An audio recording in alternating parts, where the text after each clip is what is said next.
Podcast, com Rodrigo Carpati. Oferecimento Haganá. Olá, está no ar mais um podcast Rodrigo Carpati.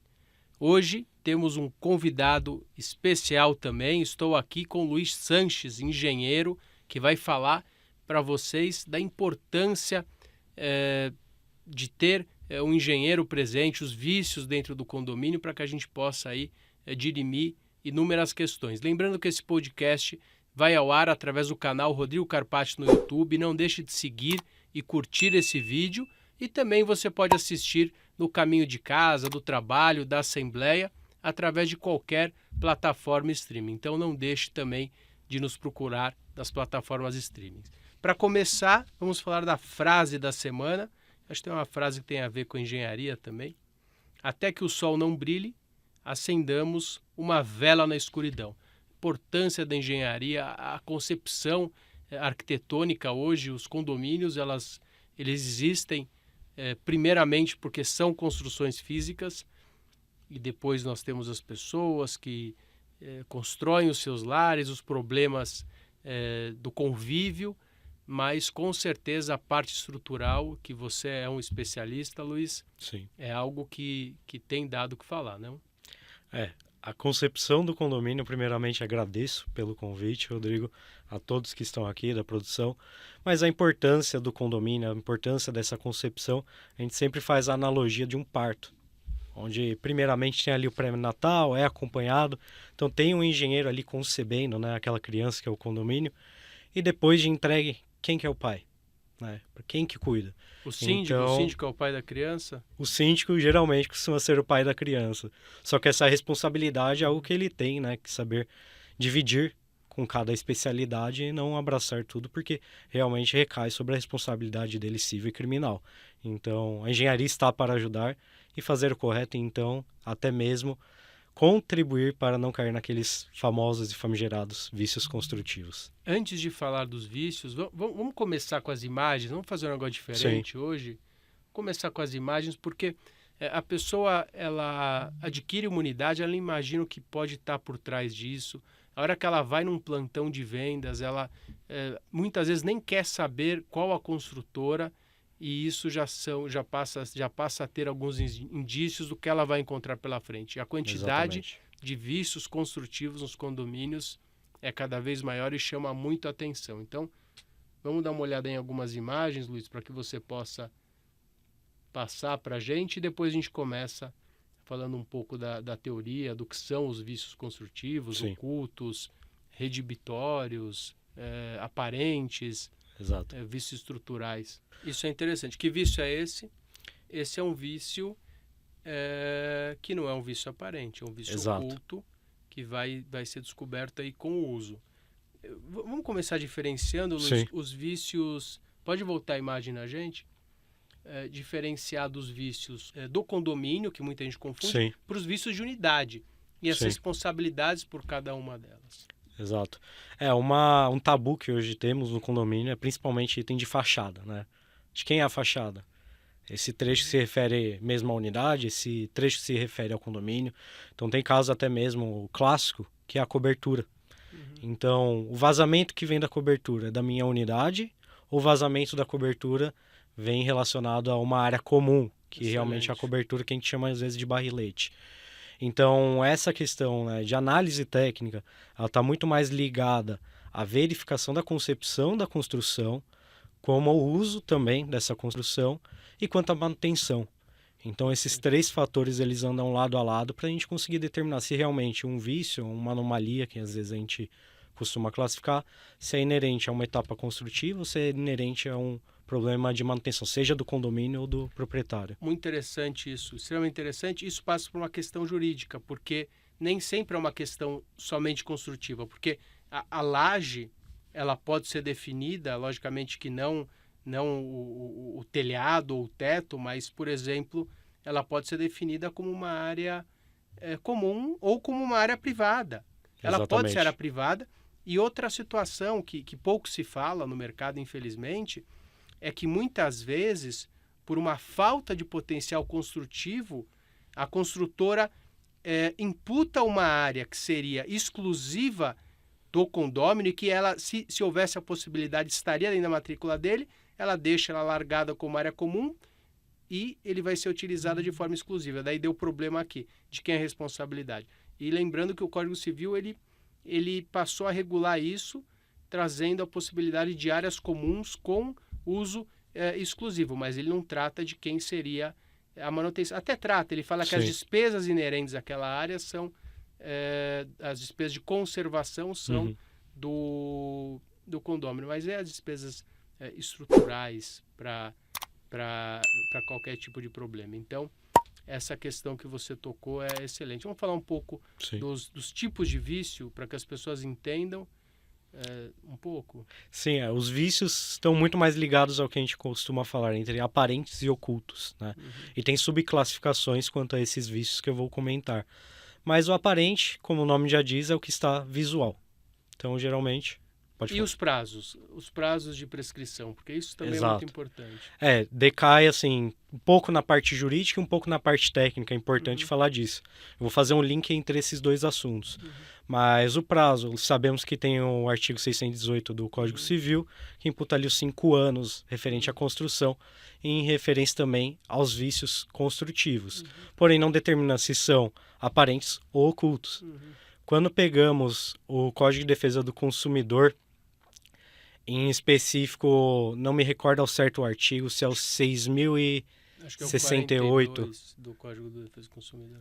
Tem um em específico que ele cita quanto aos vícios aparentes e os ocultos. 30 dias e 90 dias. Exato. E aí os 30 dias e os 90 dias se dá de acordo também com qual tipo de bem você tem, né? Que é se é um bem durável. Olha a complexidade ou não daquilo durável. Que a gente está falando. Depois a gente fala dos vícios.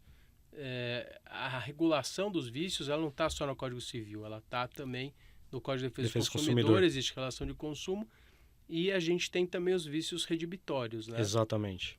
Então, existem mais vícios do que apenas aquilo que a gente está vendo, aquilo que pode aparecer. E até o vício oculto, ele pode ser um vício oculto de algo que não foi verificado, daí, na verdade, ele é um vício aparente, mas o apartamento não foi utilizado. E uma coisa e ele pode ser um vício estrutural. Sim. Mas ele pode ser um vício oculto não estrutural. Exatamente. Quanto aos itens mesmo e aos vícios aparente e oculto, como a gente disse do apartamento, tem também aquela prática de mercado. Comprei meu imóvel tão sonhado, vou receber meu imóvel. Então, a partir da hora que é entregue a chave, o construtor ou o incorporador que ali está, ele pega e entrega um checklist para você. Você concorda com o que você está recebendo? E aí vem o perigo. Muitas vezes, aquilo aparente está perfeito. Mas quando o proprietário, o condômino, começa a utilizar aquele imóvel, vem a surpresa. Algumas coisas que aparente não tinham em determinado momento a caracterização como um vício, começam a surgir. E aí vem a briga do vício aparente em que você assinou um termo de consentimento que estava tudo ok.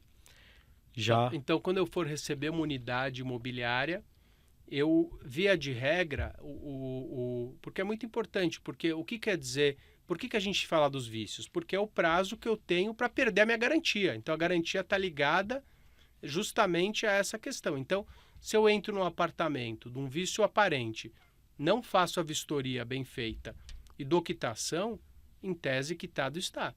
Exatamente. Mas não para o vício oculto, que tem um prazo para aparecer. E não para o vício redibitório, que também abate parte da coisa.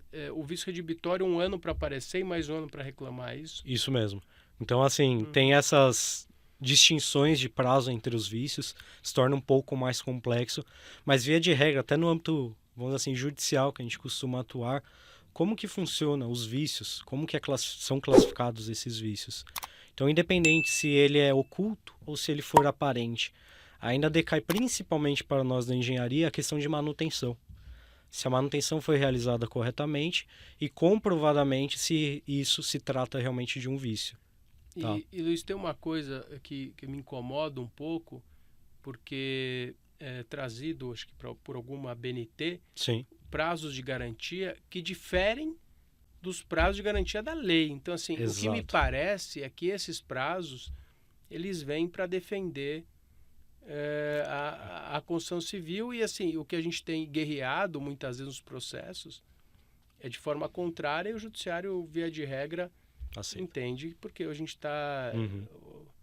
A BNT, a Associação Brasileira de Normas Técnicas, Isso. são maravilhosos e são complementares à segurança e equalização de procedimentos, mas nesse ponto específico, quanto a esses itens de Sim. garantia, e é engraçado porque você pega, são muitos pontos, muitas vezes na construção civil a gente usa a própria norma, algumas normas da BNT de construção, não só de isolamento acústico, como de validade de prumada. Então eu achei outro dia uma BNT que dizia o prazo da prumada, porque o síndico me contestou, me questionou muito e eu não tinha nada técnico e achei, Exato. posso estar errado o prazo, não lembro a BNT, mas acho que era algo em torno de 15 ou 20 anos que a prumada tinha que ser trocada constantemente. Essa BNT em específico, né? Eu vou fazer o link entre essas duas que acabou comentando. Aqui tem os prazos, a BNT inicial que tinha, assim, esse determinado momento, você tem uma vida de útil, que a gente chama, né? O quanto vai durar aquele determinado componente de X anos. É a nossa BNT 15575, que é a norma de desempenho que informamos.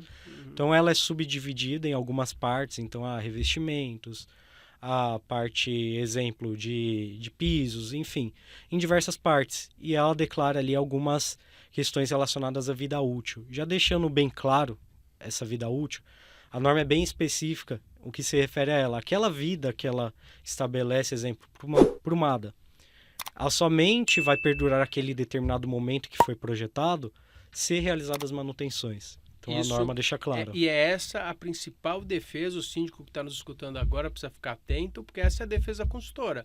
A hora que a gente entra com uma ação de vícios, a consultora diz, olha, não foi feita a manutenção, é perda de garantia por não cumprimento da...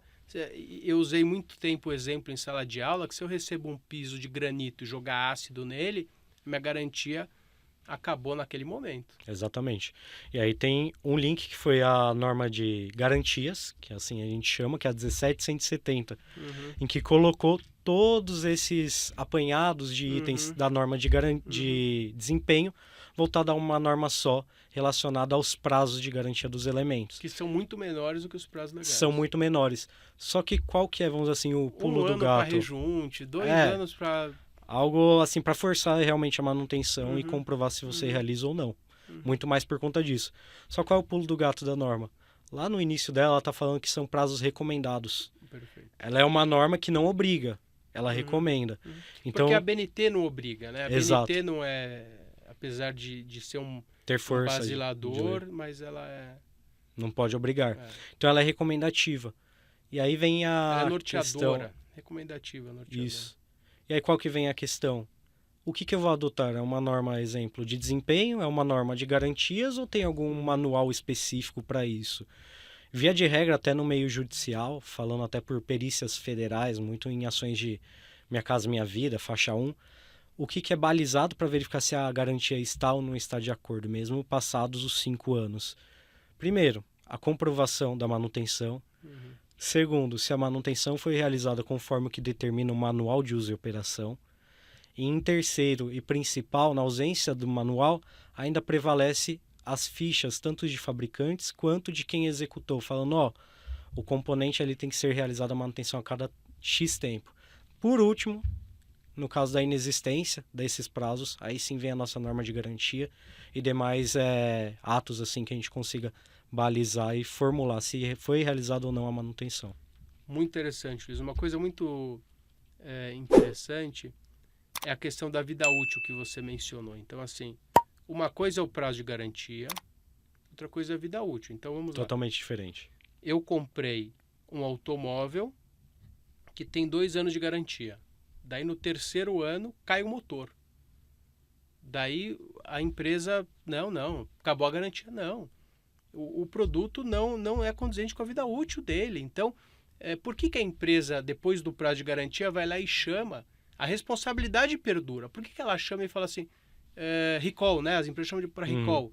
Olha, vamos fazer o recall dos carros tal, modelo tal, 10 anos depois. Porque a responsabilidade continua. A diferença da vida útil para a responsabilidade é que na responsabilidade, dentro da garantia, em tese, eu não preciso provar nada. Basta que eu alegue, é uma relação de consumo. Daí a empresa Sim. precisa dizer, não, você não fez as garantias, eu vou provar. A vida útil é o contrário. Eu vou dizer, olha, eu fiz as manutenções no carro conforme indicativo e o motor caiu ou o radiador deu uma pane não condizente com a vida útil do produto. A vida útil eu costumo assimilar como se fôssemos ao médico, né? Compara um indivíduo que vai e o outro que não vai ao médico. Então, o aspecto relacionado à vida média populacional é de, exemplo, 80 anos. Se esse indivíduo vai ao médico, vamos dizer assim, cuida da qualidade de vida dele, provavelmente ele vai chegar aos 80 anos. Porém, aquele indivíduo que não cuida da alimentação, não cuida da saúde física, enfim, diversos outros fatores, muito provavelmente não vai chegar aos 80 anos. Então, essa vida útil é uma vida estimada, desde que realizadas as manutenções, seguido ali dia a dia com o que é estabelecido, exemplo, no caso da construção, um manual ou uma cartilha de um fabricante quanto a uma manutenção. Legal, Luiz. E isso aqui que a gente vai ver agora da piscina, é garantia ou é vida útil? O que é isso? Explica para quem está nos assistindo.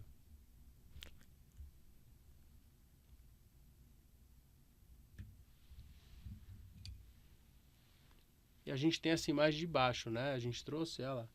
Mostra ela caindo na piscina depois. Mostra os carros embaixo.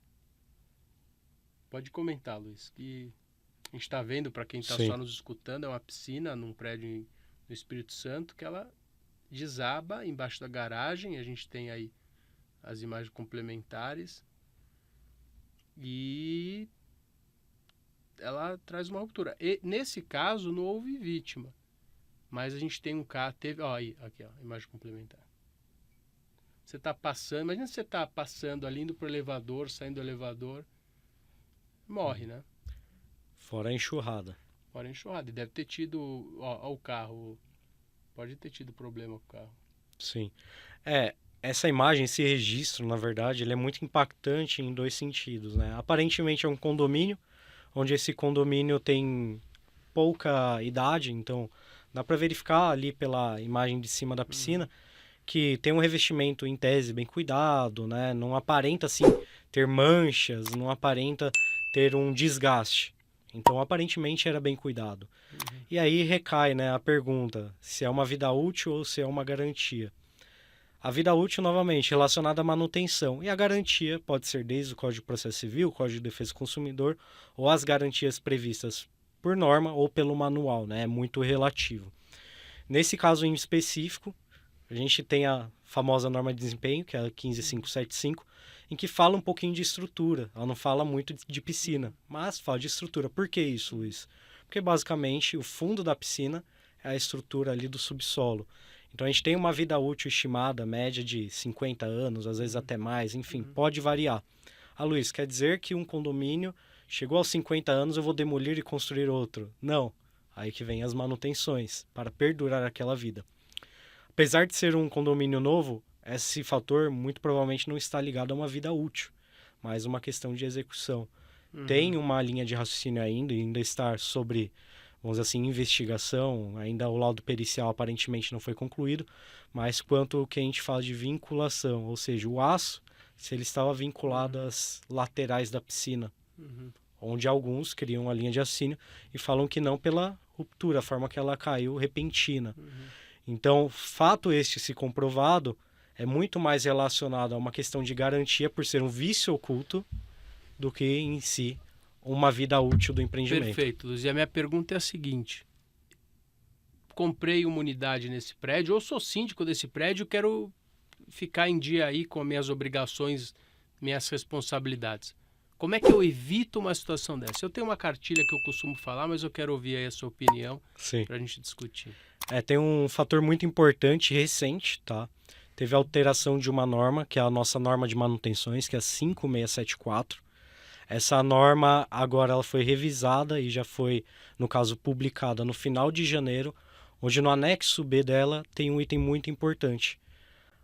Apesar do síndico receber aquele condomínio, fazer todas as manutenções que até então ele acha que são obrigatórias, ou ele vai levando uma ou outra conforme a experiência, vamos dizer assim, do dia a dia dele, hoje essa norma determina no anexo B que é obrigatório se ter um plano de manutenção com registro em ata, em Isso assembleia. está na 16/280 também, né? Manutenções, A reformas. de reformas ela está É, vinculado ao registro ao plano dessa de reforma. registro. E aí essa norma Que tão pouco 5674... acontece, né? Tão Não, pouco, difícil. dificilmente. A não ser que você encontre naqueles prédios comerciais ou prédios maiores, você tem esse cumprimento. Mas a minha pergunta é Exatamente. outra. Como é que o síndico evita esse tipo de situação? Você está dizendo pela norma de desempenho. Eu digo que na Assembleia de Instalação, antes do recebimento das áreas comuns, que também é uma coisa que eu gosto de discutir, porque a lei não impõe o recebimento formal das áreas comuns.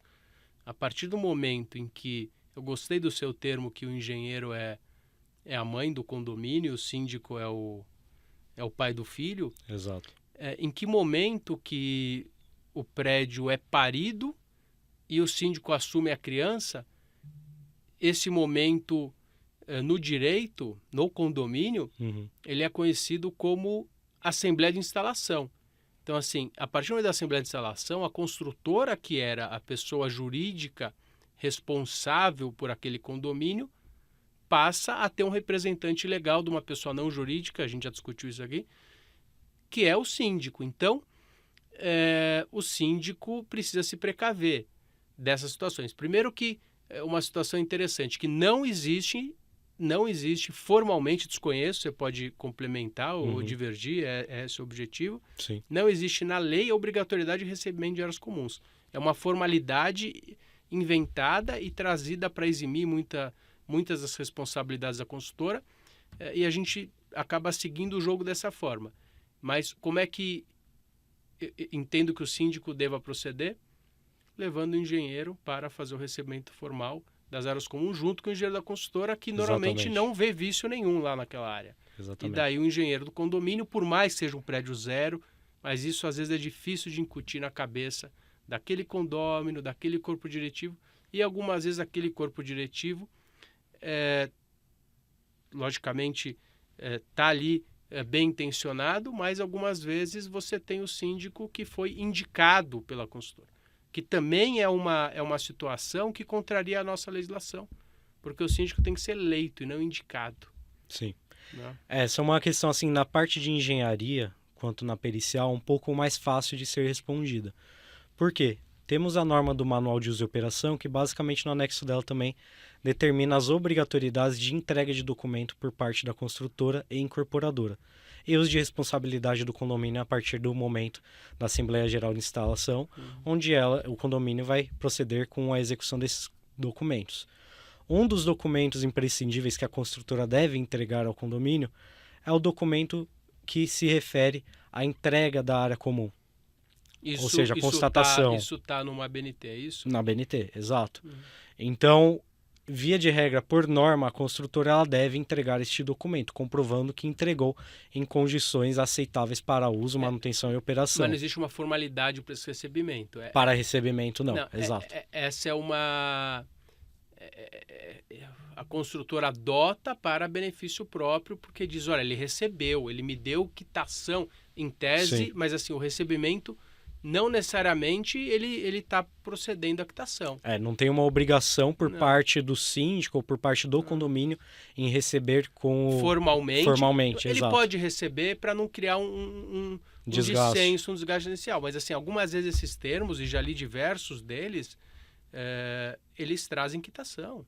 Não é um simples entrega de área comum, é uma quitação.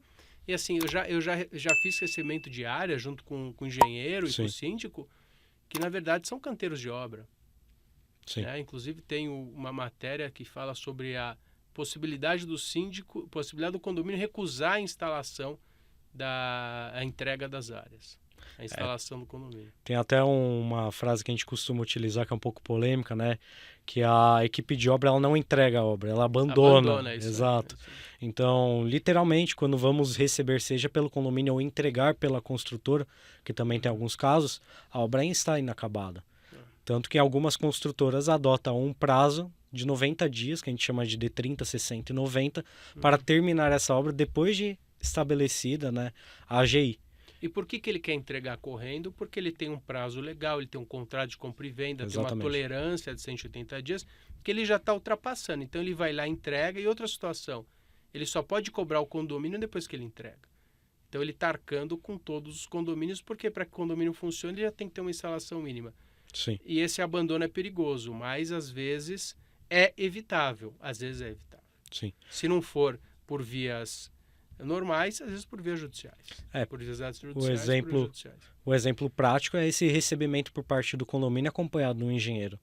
Se esse engenheiro isso receber é- o condomínio, ele pode recusar a Exatamente. entrega. Então, Ou participar e falar, olha, vou Exatamente. receber corrigindo isso, corrigindo aquilo. receber com ressalvas Receber também. com ressalvas, Então é uma prática que está se tornando comum agora no mercado, porém que os síndicos, os gestores, enfim, as administradoras têm que ter isso em mente, quanto também a imparcialidade. Por mais que seja contratado, sempre a gente bate nessa tecla. É imparcial a entrega, seja pela construtora ou seja pelo condomínio. Será apontado. Senão ele vai morrer naquele empreendimento, porque existem Sim. outros empreendimentos. Ele vai ficar marcado como aquele cara que está protegendo a consultora ou que recebe daquela forma. Vamos ver, Exatamente. vamos olhar outras imagens que você trouxe para a gente, para você comentar, Luiz? Vamos passar. Bom, esse é um caso, na verdade, do antes e depois, né? É o mesmo empreendimento que a gente trouxe aquela primeira imagem. Então, é uma quina da fachada. Pode parecer uma coisa besta, colocar um rufo, mesmo sem pintar o rufo. Mas imagina, se a quina da fachada, onde é uma área técnica que ninguém acessa, já está desse jeito, quanto mais o resto do empreendimento. Tinham muitos vícios esse empreendimento? Demais. Para ser um empreendimento recém-entregue, né? Ou seja, lá no dia zero dele, dia D, tinha alguns vícios. Então é o antes e depois. Depois foi realizado o reparo dessa quina da A fachada. consultora arcou com os reparos. Arcou com o reparo. Ela ainda estava lá. Então essa é a importância, né? Do engenheiro ou responsável técnico legal ali, junto ao síndico, responder por aquilo e apontar. Um outro exemplo que acontece muito, que é dessa segunda imagem. Basicamente tem um condutor ali do cabo da antena. E esse condutor tinha um saco plástico vedando. Então, Luiz, o que acontece, né? Esse saco plástico aí, por que isso é um apontamento? Se trata de um vício, é um vício aparente, né? Basicamente, quando chover, a água vai descer, né? Pelo Pela condutor, fiação, né? pela fiação. E aí o problema, né, se dá nas unidades. Pode sair numa sacada, pode sair num hall social, enfim, nunca sabemos. E apontado, mesmo sendo um item básico, foi corrigido, foi vedado conforme a orientação. Temos também um item básico, ali a área da churrasqueira, muito bonita por sinal, mas aberta.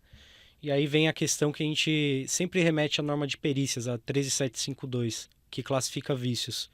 O vício é todo problema que se relaciona a um defeito quanto ao uso, quanto também à operação, ou até mesmo, se indicado uma manutenção da forma que não deveria, a gente incorre a um vício. Esse era quanto ao uso, então. Quanto ao uso. Porque não dá para usar uma área dessa e se não for a chuva, é o sol, o vento, né? No caso, não se trata somente da cobertura, quanto a estar ali na churrasqueira, mas sim a tomada. Então, era uma tomada exposta ao tempo. Mas a cobertura também, eu estou falando bobagem? Também? Não, a cobertura é mais assim, vai prejudicar o uso, mas não é algo tá que bom, eu achei interfere a achei que segurança. tivesse falando de Exato. outra coisa, tá bom. Mas a tomada, ela interfere a segurança. Mas Exposta por com quê? chuva, Por ela tem que ser uma exposição. tomada blindada. Essa já é a blindada. Já é blindada. Ela tem uma camada, uma capa de proteção, onde não vai ocasionar nenhum tipo de choque ali em quem estiver em contato. Então, são coisas, às vezes, mínimas que passam desapercebidas, só que a construtora vai deixar aquilo, né? Se alguém apontar, eu entrego. Se ninguém apontar, eu não vou mostrar. Essa é do vaso também. Quando fizemos a entrega, recebimento, na verdade, pelo condomínio, foi falado assim, é só uma água que está escorrendo. Mas essa água com a terra, ela causa um manchamento do piso. Se torna outro problema para o condomínio. Então, um apontamento simples também, exemplo, é aquela bandeja abaixo do vaso. Então, foi cumprido, todos os vasos. Eles falaram, não, esse é um custo do condomínio. Eu falei, de forma alguma. É da construtora, porque já está assim, imagina daqui 2 anos. Esse outro apontamento é bem interessante. É um condomínio na região do ABC, onde foi contratada uma inspeção pós-entrega da construtora. Então, o condomínio tem quase 2 anos. E uma dessas inspeções especializadas era em relação à fachada, com um meio não destrutivo. Então, o que é não destrutivo? Não descer ali com um martelo batendo na fachada. Então, temos equipamentos hoje, como o drone termal, que assim chamamos, que a gente consegue fazer um raio-x da fachada. Ele é muito usado já ou é uma novidade do É mercado? uma novidade no mercado. E ele é aceito judicialmente por uma perícia judicial? Sim, Você ele é já, aceito. isso já foi, você já utilizou? Exato, já utilizei, ele é aceito no meio judicial desde que comprovado como você realizou as calibrações, se você atende a esses parâmetros normativos para as calibrações e informada a metodologia que você adotou para o uso desse equipamento. Então é aceito. E basicamente esse raio-x, sem precisar descer ali na fachada, a gente consegue identificar até onde está e onde não está a estrutura. Você exemplo- teve algum vício que foi aí? Esse algum- tem, se conseguir dar um zoom no canto esquerdo da imagem térmica, a gente consegue notar bem. Pegando e dando um zoom nessa imagem, na região esquerda, a gente Onde tem... está mais laranja ali? Não, é bem no meio ali da fachada mesmo, na parte esquerda do prédio. A gente tem um pilar, um elemento estrutural, que ele sobe, né? Ali dando um zoom dá pra ver um pouquinho melhor. Tem o canto ali da sacada e tem o meiozinho, tá vendo? Ó, bem o meio. Sim. O que ele faz? Ele tem um desvio. Então, basicamente, teve um erro grave construtivo, onde ele inicia reto nos 3 primeiros andares e depois desloca esse elemento estrutural. É um erro assim grave que sequer seria Cadê ele, Jorge? observado, conseguindo dar um pouquinho mais de zoom Aí, é aqui, é onde está apontando ali? no meio. Esse aqui do meio. Então, ele começa reto, depois você verifica, ele desvia. Ele tem um desvio bem aí, isso, onde está passando o mouse. Então, exemplo, isso é uma constatação. Isso aqui é uma coluna? São blocos estruturais onde Sim, eles mas são eles não preenchidos. É uma seguiram- coluna. Sim, é uma Então coluna. ele tem um desvio. E isso não é aceitável perante a Sim, porque questão ele, de ele traz engenharia. instabilidade. Isso foi pego, isso aparentemente poderia ser pego ou foi pego por conta da câmara termal? Só por conta do termal. Ah, isso é a câmara termal. Na Isso outra é a câmara imagem termal. a gente não vê isso. Na outra imagem tem o lado a lado. Então é uma imagem normal na direita. É, não dá pra ver. Não dá pra ver com o da esquerda termal. Aqui ele coloca Sim, lado a sim, lado e a gente sim, consegue sim, porque isolar a você vê, imagem. O termal ainda vai aprofunda na estrutura, que interessante. É, aprofunda. Ele faz um raio-x em voo, basicamente. Eu vi outras imagens ali, joga as outras imagens. Né? Isso é um cabo do para-raio, onde ali na imagem da esquerda, que é a termal, a gente consegue ver um manchamento em azul. Qual que é o indício desse manchamento? Está entrando água, Infiltrando. umidade, infiltrando. Então a gente consegue identificar, mesmo que longe, estes pontos referente a um vício. Algo que identificado. apareceria anos ou meses, você já identifica, já No ato. corrige, porque isso aí depois é aquele negócio, infiltra a cobertura, o andar de baixo, e daí você tem que chamar o caça-vazamentos. Isso. É louco. É, vira um efeito cascata. Com relação às próximas imagens, passando, um exemplo prático, isso é no mesmo condomínio, tá? Foi realizada a perfuração da laje para passar um tubo e basicamente eles chumbaram esse tubo com Você papelão. sabe o que a gente encontrou num condomínio, vou passar depois as imagens, Sim. no meio da coluna, eu vou abrir aqui para você ver, até nem lembrei, senão tinha passado essa imagem para produção. O cara fez a instalação do gás na coluna do prédio. Olha essa situação. Na coluna do prédio, acho que aqui dá. Jogando pressa. Ó, tá vendo? Você tá vendo a coluna do prédio? Essa é uma coluna de água fluvial e esse tubo aqui que tá passando é o tubo do gás. Ou seja, o cara que foi instalar o gás depois da água, ele passou o tubo por dentro da água. Falou, o meu serviço está garantido, quem fez anteriormente. Que loucura, né? É, uma loucura. Basicamente, aquele registro que eu mostrei, né, do papelão, é um descuido total. O construtor chegou a falar, não, que foi feita a liberação com o calculista. O calculista aceitou. E além disso, passando para a próxima imagem, eu acho que fica um pouquinho mais evidente, dá para verificar o aço ali, ó. Tem um trecho da tubulação que ele fica à mostra e depois segue com manchamento na laje. Ele estava extremamente superficial. Então, este condomínio em específico é um case bem legal, porque além do drone termal, temos condições assim muito aparentes, onde os condôminos passavam por lá e eles sequer olhavam para cima, né? Eu nem imaginava durante a apresentação que isso fosse um erro grave de engenharia e que ocasionaria um problema estrutural. Luiz, uma coisa interessante, porque a negociação disso também é algo interessante, porque você mencionou do momento em que às vezes o engenheiro não assume, não foi visto. Então, Sim. eu já participei de inúmeras reuniões, infelizmente elas são, via de regra, infrutíferas, porque ela tem que ser técnica, não tem que ser um discurso jurídico. Sim. Olha, eu acho que sim, é técnico. Então, contra fatos não existem argumentos. Exato. Só que, logicamente, que todo laudo tem um contralaudo. Existem técnicas que cada engenheiro entende de uma forma, aplica, apesar de que a engenharia é algo matemático. E quando a gente passa por uma questão que não existe aí uma convergência, vira uma ação judicial, e essa ação judicial, cada parte vai ter o seu perito, seu assistente técnico, e vai ter um perito judicial que vai responder quesitos. Existem algumas formas de se fazer isso, ou uma ação de antecipação, uma cautelar de antecipação de provas, ou uma ação de obrigação de fazer, ou uma ação indenizatória, enfim, isso com laudo pré ou sem laudo pré, para que essas situações possam ser resolvidas. Normalmente são custosas, a consultora algumas vezes logo de início está disposta a sentar e resolver, outras vezes não. O que você tem enfrentado por aí? E assim, eu gosto do que você tem dito, porque você tem falado sempre do lado dos condomínios, você tem sido pró-condomínios. Tem poucos casos que, sim, temos vínculo com a consultora, não podemos atuar para o condomínio. Então, tem também esse discernimento. Mas, na maioria dos casos, estamos em prol dos condomínios, pelos condomínios, e costumamos falar que somos os intermediadores, né?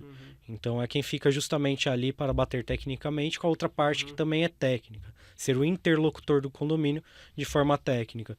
Então, o que costumamos realizar, assim como aquele último condomínio dos registros, é pegar e mostrar, vocês têm esses problemas. Inclusive, na reunião participou o construtor. Alguns ele assumiu.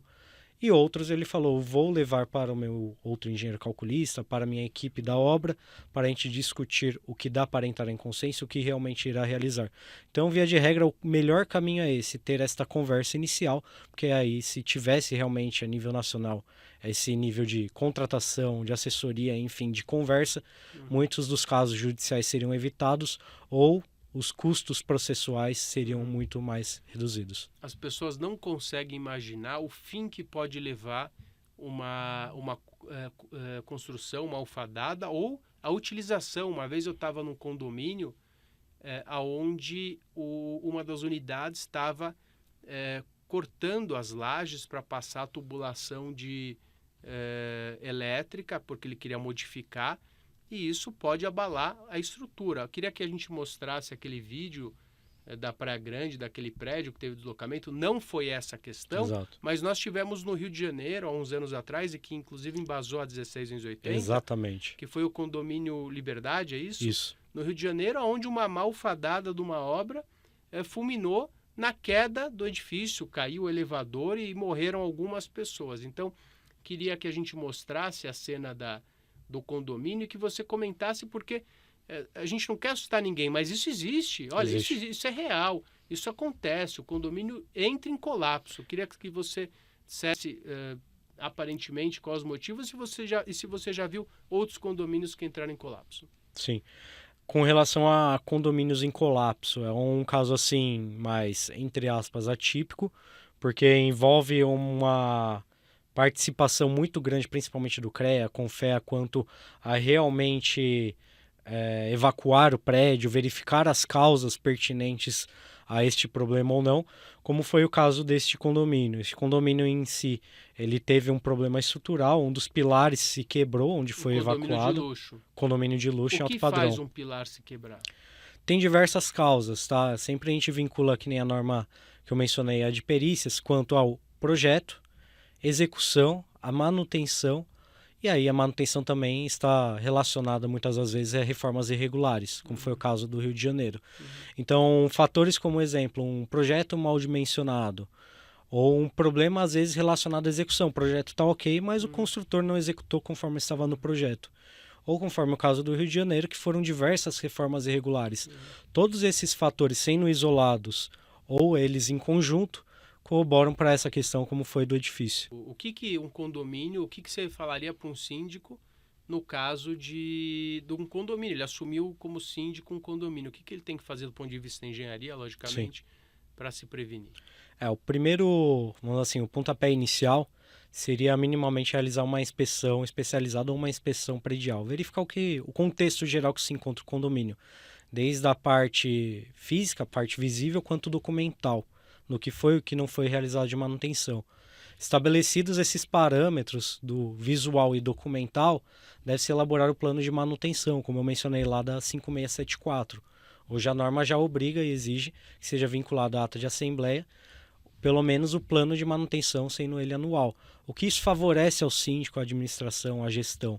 Basicamente lá um engenheiro irá assinar falando, sua manutenção tem que ocorrer em tais elementos a cada tal período. Isso já favorece muito e auxilia o síndico a uma tomada de decisão. E em algumas cidades existe a lei que obriga a autovistoria. Exato. Aqui em São Paulo tem Guarulhos. Não, em São Paulo não. No Não. Guarulhos, No município não.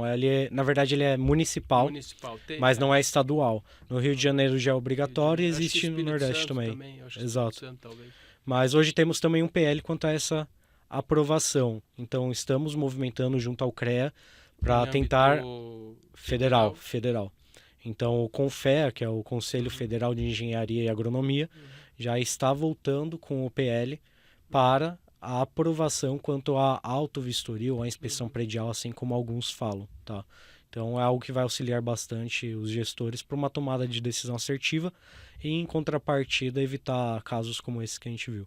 Os prédios estão envelhecendo, cada vez mais a gente vai ter problemas construtivos e os síndicos têm uma responsabilidade gigantesca e precisam se precaver. Luiz, quero te agradecer.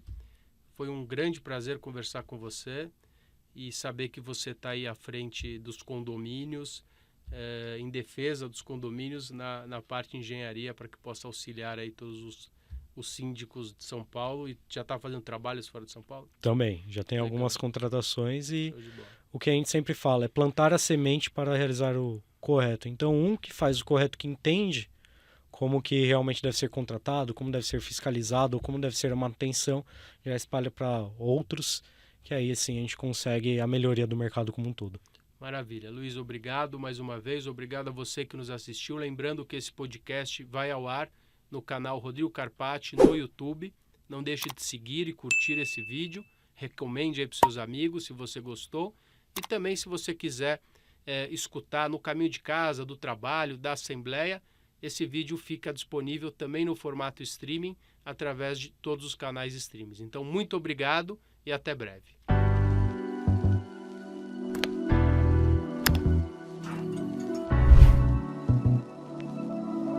Podcast com Rodrigo Carpati. Oferecimento Haganah.